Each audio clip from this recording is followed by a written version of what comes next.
My sister Emily asked our grandfather, not our father, to walk her down the aisle. Years of cold family values led to that choice. Our parents raged, relatives whispered. Church friends asked questions. I didn't plead. I did this. By morning, the threat stopped and the guest list changed. I'm 35. I have a brother, Liam. He's 23. And a sister, Emily. She's 29. We grew up in the United States, in the Midwest, in the Chicago suburbs, where Sundays empty the streets for church services and then neighbors' lawns are clipped nearly to a line. Our parents are extremely religious and conservative. They talked more about family values than they ever practiced them. They wanted a son badly and were wildly disappointed when first I arrived. And then another girl, my sister Emily. I was their firstborn. Grandma Helen told me that when they found out Mom was expecting a girl, they seriously considered not keeping me. But in the end, citing their religious beliefs, they kept the pregnancy. When I was just 2, Mom sent me to my grandparents because my presence at home supposedly worsened her depression. That's how my childhood with Helen and Walter began. In a small house with Amapola by the steps where summer smelled like wet soil and mint from Grandma's garden, I formed a special bond with Grandpa. He taught me to ride a bike with astonishing patience. First he held the seat and jogged beside me around the block. Then he let go, and I rode on my own. I can still feel it. The wind in my face, the click of spokes, the shouts of neighborhood kids on the next street.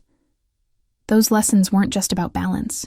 They were about having an adult beside me who didn't raise his voice, didn't shame me, just believed I could do it. Grandma, for her part, taught me gardening, how to loosen the soil, how to tell a weed from a seedling, how to wait for the first peony to open. I watched flowers unfurl and loved Mismal corner of nature, the patch she gave me at the back of the bed. Those skills still help me stay calm, ground me.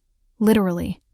My parents didn't visit me once until he turned 7. Until neighbors and people from our church started asking out loud why their eldest daughter wasn't living with them. Then, so it wouldn't look strange, Mom and Dad came and took me from Helen and Walter despite my protests. I cried and begged to be left where there was stability, warm arms, predictability, but they buckled me into the car and drove me home to the very house where I felt like a guest. 3 more years went by and it seemed like our parents found their joy again. They were expecting a second child. When it turned out to be another girl, you could see the disappointment, though it wasn't as loud as it had been with me. Thankfully, Emily didn't have to live what I did. She wasn't sent to the grandparents. She grew up with our parents, but the difference in how we were treated was obvious. For me, it was expected that I'd help Mom with practically everything in the house. Dishes, cleaning, cooking, wrangling the little kids in Sunday school. An endless list that told me day after day that usefulness mattered more than my feelings. When it came to Emily, the rules were softer. She was pied more, understood more. Her mistakes were treated as a normal part of growing up, not a personal failure to be shamed for. School was the same story. They pressed me to excel at everything, only a no. You need more clubs and activities. They signed me up for extra classes, and any deviation from the perfect trajectory was taken as a sign of ingratitude. When Emily started school, the atmosphere for her was much calmer. Our parents still cared about her grades, but they didn't shove her into rigid rails. They let her choose what she liked and let her go to school events without endless lectures. And the way they celebrated our achievements, especially that, was night and day. If you won an academic contest or wrote a flawless test, it rarely came with more than a short good job. Any progress Emily made became a mini-party. Cake, a family photo later posted on Facebook, calls to relatives. I couldn't understand for a long time how the same parents could raise 2 daughters so differently. It was hard to grow up under constant criticism while watching my sister live relatively an easier childhood. Even so, I tried not to be angry at Emily. She didn't choose my childhood or hers. I helped with homework, went to her performances, tried to be a steady example so that at the very least she'd have an older sister she could lean on. We kept a warm bond, even with the ache gathering inside me. 6 years after Emily was born, everything changed. Liam arrived, the long-awaited son. Our parents threw a full-on feast, gifts, people from our church community, the pastor's congratulations, long speeches about From day one, you could see he got special treatment. Expensive clothes, the trendiest toys, the best stroller, apricot crib, and a stunning nursery. Nothing like the rooms Emily and I had. But it wasn't just the things. They gave him far more attention. Thousands of photos, videos of every little goo, sentimental posts on social media. They didn't miss a single pediatrician's appointment, argued over the vaccine schedule, hunted for the best specialists. With me or my sister, they'd never been that involved.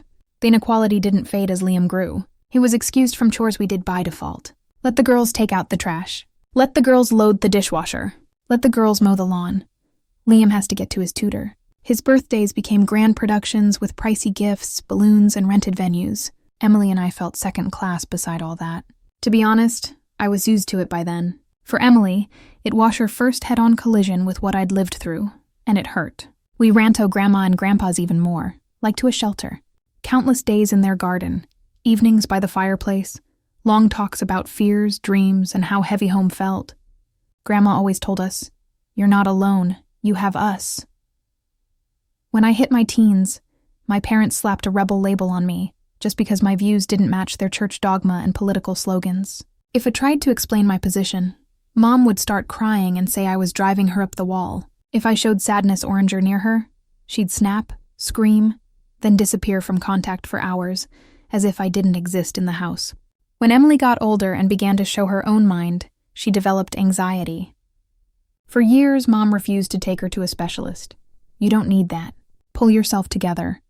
And when Emily had panic attacks, Mom said she was causing inconvenience and ruining the atmosphere in the house. One night, it became unbearable. Our parents didn't bother to hide it anymore. We were disappointments. We shouldn't have been born. God had sent them a test. Those words fell like stones, and we couldn't take it any longer.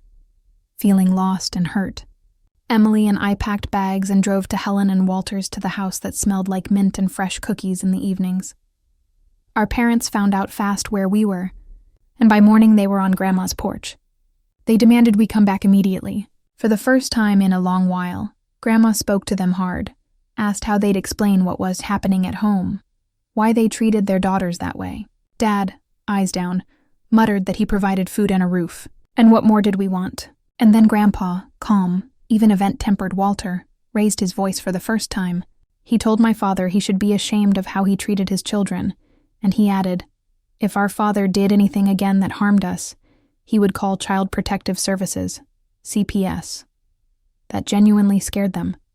Liam was still small, and the prospect of dealing with state services, especially in Cook County, where, as the neighbors said, those calls are taken seriously, was the last thing they wanted. Grandpa didn't back down. He said straight out that Weta served better parents than the ones they had been so far.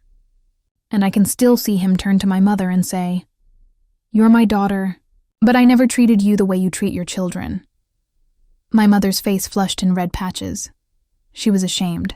That fight in Helen and Walter's kitchen was a turning point. For the first time, someone stood up for us openly and hard. Not with be patient, but with action, with the threat to call the place you call when a child truly needs protection. After that night, the situation at home shifted a little. Our parents, especially my father, were clearly rattled by Grandpa Walter's hard words and his threat to call Child Protective Services, and they started behaving a little more calmly. Liam still got special attention, but the shouting and punishments aimed at Emily and me came less often. When I turned 18, I wanted college badly. I dreamed of getting out of the Chicago suburbs and trying campus life, even at an ordinary state school. My parents were adamantly against it. We fought hard. My mother kept saying that, as a girl, I should focus on marriage and children. She repeated that men don't like women who are too educated, and that campuses are a hotbed of depravity and liberalism. My father backed her up, mocking the idea of a woman's mind earning a degree, and insisting school would be useless to him. It hurt deeply to hear my own parents talk me out of independence for no other reason than that I was a girl. Despite their protests, I applied to several schools at once and got in. I was accepted into an honors program and received a scholarship, so my parents didn't have to pay for tuition or housing. They were furious that I disobeyed them. I didn't care. For the first time, I felt like I was steering my own life. I picked up part-time work on campus, first the library desk, then a cafe off the quad, and started putting money aside bit by bit. That season was a turning point. I learned to juggle adult responsibilities, balancing classes, work, and the rare scraps of a personal life. It wasn't easy, but every past exam and every month that closed in the black made me stronger, more independent. All that time, my parents called once in a while to see how I was. The calls were, Strange. A few formal questions, zero real interest. By graduation, I expected neither support nor praise. In the end, I finished my degree and took a full-time job in my field. Thanks to the shifts I'd worked during school and a little discipline, Isabed enough to rent an apartment with roommates on the north side, our contact with our parents grew rarer, then almost vanished. And not only because of me, it seemed they were perfectly content with the distance. Birthdays and holidays turned into the occasional pre-uncter happy birthday text, sometimes a card with no note. When life hit harder than usual, trouble at work, a breakup, my first impulse was still to call family. I stopped myself. Going back to those emotional roller coasters we'd lived through with our parents felt unbearable. Little by little, it became a deliberate choice to cut them out of my life entirely. The only person in the parental circle I stayed close to was my sister Emily. When it was her turn to apply to college, our parents threatened to throw her out if she dared get into all that schooling. I told her to move in with me. I needed to be sure she could keep chasing her own dream and build a future without parental bans and dictates. Emily moved, enrolled in a local college, a community college with a transfer path to a state school, and I worked hard to carry us both. Rent, utilities, Trader Joe's runs, sometimes bus tickets back to campus. It wasn't easy, but I was determined to back her education and see her through. During that time, our bond grew even stronger. We shared a kitchen and the daily load, and I took comfort in knowing that despite the mess with our parents, I could create a safe, steady space for my sister to grow. When Liam got older, he didn't face what Emily and I had faced. Of course he didn't. Our parents proudly sent him to college. They paid application fees, test prep courses, campus tours in Michigan and Wisconsin. More than that, they had saved up enough for him to study without financial strain. Dorm deposits, a 4-school laptop, private tutors. Liam clearly got chances and privileges we never had. It felt a complicated mix, happiness for my brother and the ache of contrast. Even so, Emily and I held the line together, determined to get past the weight our childhood put on us. Through all the rises and dips, Grandma Helen and Grandpa Walter stayed our constant warmth. They called, sent cards, came to the city when they could. A few years ago, Grandma passed. Emily and I rushed home to our old suburb in Cook County, Toby, with Grandpa. It was the first time in a long while we saw our parents. They greeted us with a nod like we were strangers. I held back tears. Too many memories and too little tenderness in their eyes. I didn't want my mother scolding me for making a scene, so I just hugged Emily and took Grandpa Shand a little tighter. After the funeral, we started visiting Walter more often. We shuffled schedules, caught the metro, got to his place, cooked lunch together, or simply sat on the porch and remembered how Head taught me to keep the handlebars steady, how Grandma taught me to tell pays by the bud. On weekends, we gave whole days to his house, swapped bulbs, sorted tools in the garage, set the timers on the sprinklers, walked the nearby park. Over one of those lunches, Grandpa suddenly said he was proud of how I look after my little sister. I froze and felt warmth rise to my eyes. It had been years since anyone in the family had honestly recognized my effort. Walter smiled, ruffled my hair lightly, and added that Emily was lucky to have me and that he believed in my change the world in small steps potential. His eyes shone with pride. That look is fixed in my memory forever. Liam, our parents' favorite, kept his distance from us, maybe afraid they'd drop him the way they had once dropped us. In recent years, Emily and I bumped into him only at the occasional family thing, or heard from cousins how much our parents were doing for him while ignoring us. They bought him a couple of used cars to make the campus commute easier, paid the security deposit on a house so he could move out, and last year even gifted him a trip to New York with his girlfriend, a break since he worked so hard. Will earned about it in the relatives group chat. The congratulations emojis flew in one direction only. Recently, Emily, who'd been with her boyfriend, Robert, since college, got engaged. The news filled me with joy. They're a wonderful match. There's a quiet certainty in the way they look at each other that you can't fake. The proposal was truly magical. A river walk. Yellow light on the bridge. Robert down on one knee. Emily glowed, showing her ring to anyone who wanted to share the moment. She posted the photos and off it went. Relatives called, wrote, left warm comments. Of course, the news reached our parents. Our phones blew up with their calls and messages, surprising after years of silence. Emily and I rated a look. Why now? Why suddenly become part of our happiness after keeping their distance for so long? When Emily finally answered, Mom, Mom all but gushed how happy she was, how she'd long waited for this day. Emily thanked her, polite, brief, and then the hard part began. Mom started firing questions: who Robert was, where he worked, whether they could meet in person. Knowing their habit of arriving with a holy mission, Emily tried to deflect and cited the rush of planning. But my father, likely sitting right beside her, cut in and added firmly that they had earned the right to meet them and their daughter was going to marry. The push worked. Emily, after a pause, agreed, but said she wouldn't come alone. "I'm bringing my sister." To our surprise, our parents agreed without argument. On the appointed day, the three of us, Emily, Robert, and I, went to our parents' house. The tension was there from the threshold. They met us with tight smiles, as if rehearsing a scene of an ideal family. Mom greeted Robert with a showy warmth, offered homemade lemonade. We sat at the table, and I could see how each of us sat a little straighter than usual. Sensing the stiffness, Robert tried to soften the room. He talked about himself, his work, how he and Emily loved weekend trips to the Botanic Garden. The conversation eased over into the wedding dates, venue, guest list, and that was when the interesting part began. Our parents started gently hinting that it would be wonderful if the father of the bride, our dad, were the one to walk Emily down the aisle, and that Mom should have an important role somewhere in the middle of the attention. Emily and I exchanged a glance. Dad moved past the hints. It was important to show family unity in front of the relatives so there wouldn't be awkward questions. Mom nodded along, adding that she didn't want Robert's family thinking Emily had no parents, and therefore they needed to be present in significant roles. Hearing that, my sister and I looked at each other again, and I felt Emily's shoulders go tight. It was suddenly clear why we'd been invited. Our parents were afraid. Emily wouldn't invite them to the wedding and didn't want relatives asking awkward questions. It could bruise their standing in the family and at our church. I shook my head, seeing the real motive.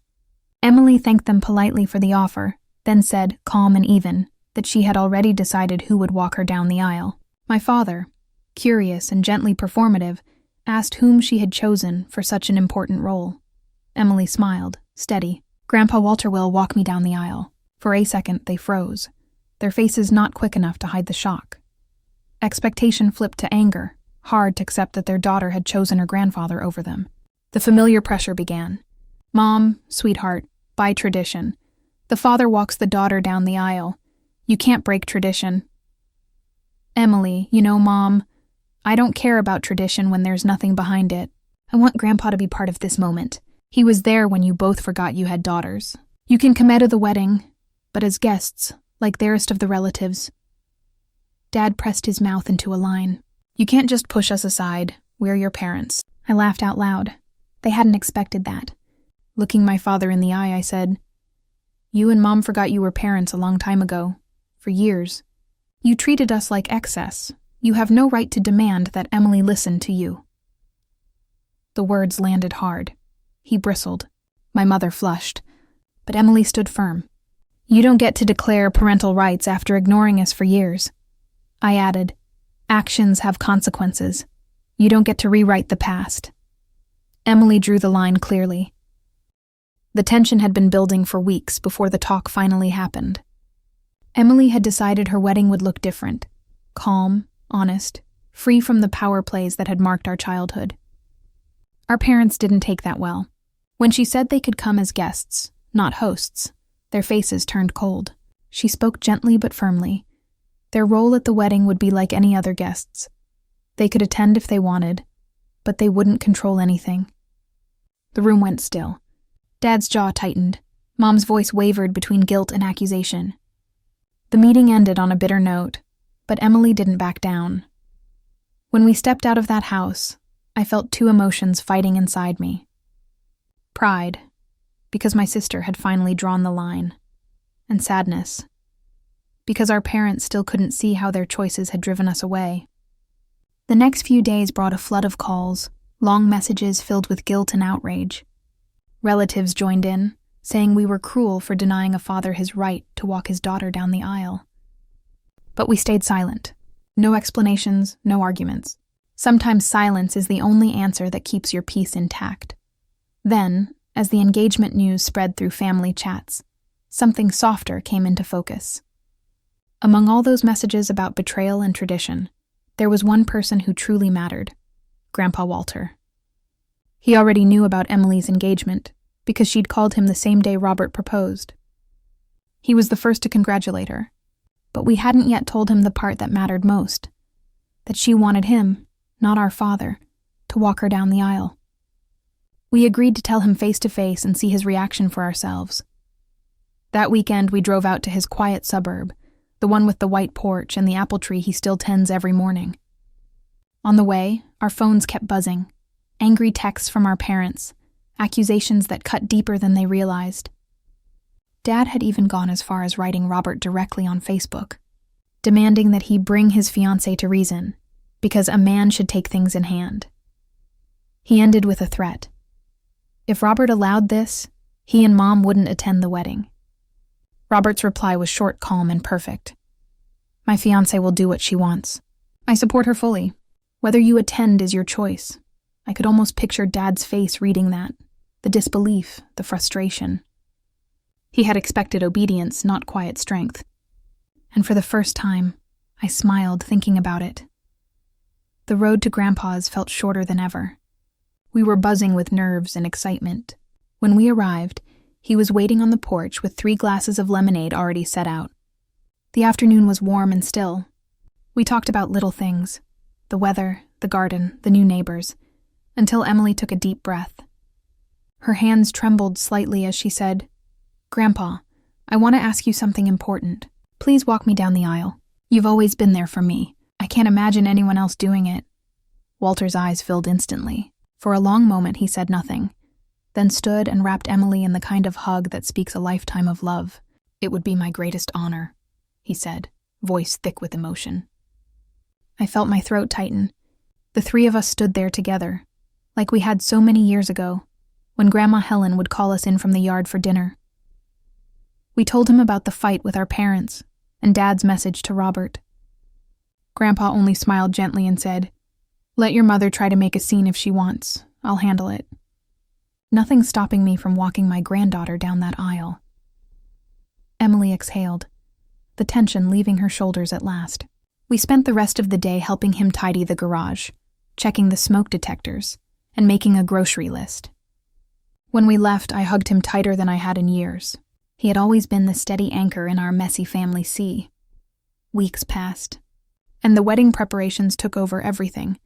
The venue on the north side, long calls with the officiant, the dress fittings, the seating chart, and Grandpa's suit. Each task felt like a step closer to something bright and right. I kept imagining the moment Emily would walk toward Robert, hand in hand with the man who had always loved us without conditions. 3 months later, the day finally arrived, and it was better than any dream we'd had. The venue was perfect: warm wood, soft greenery, and golden light spilling across the room. Guests filled the seats, laughter and music humming through the air. There was one absence we couldn't ignore: our parents. After we told them their roles would be limited, they decided not to come. It hurt, yes, but we'd made peace with it. Then the ceremony began. The doors opened, and Emily appeared, radiant, calm, glowing with quiet happiness. On her arm stood Grandpa Walter, proud as ever, his eyes bright with tears and love. The moment they began their walk down the aisle, time seemed to pause. Every person in that room felt it, that pure, beautiful rightness. Emily smiled at Robert, and all the noise in our lives faded. The reception that followed was filled with laughter and light. Guests toasted, old friends embraced, and for the first time, Emily looked truly free. Robert and Emily exchanged vows with simple words about loyalty, respect, and choosing each other through everything. The night stretched long, dancing, stories, and joy that didn't need perfection to feel complete. After the wedding, we both knew what we had to do. We blocked our parents on every channel. No more angry messages, no more guilt. Peace had become too precious to risk. Life settled into a calm rhythm again. We visited Grandpa often, helping with groceries, fixing things around the house, making sure he was never alone. The path hadn't been easy, but it was ours, built with honesty, love, and quiet strength. We decided we only wanted people who truly cared for us nearby. If you've stayed to the end, thank you. Tell us what you think in the comments. Subscribe so you don't miss new videos and take a look at the earlier ones. They're right here. I wish you warm ties with those who truly love you, your parents, your grandfathers and grandmothers, and everyone who chooses you every